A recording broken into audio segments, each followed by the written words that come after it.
panu podda. Ania! Ania! O, dobra, to proszę Ania. A udało mi się dzieci. Ania, przecież babci na pana cudownicę. A kierunek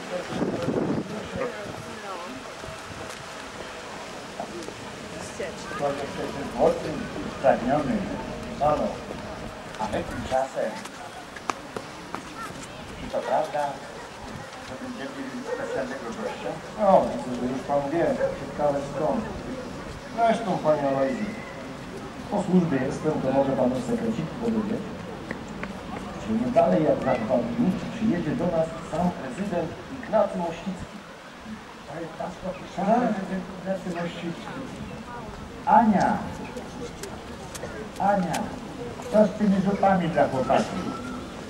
O, młody Wojtyła. Tam to dopiero nieszczęście.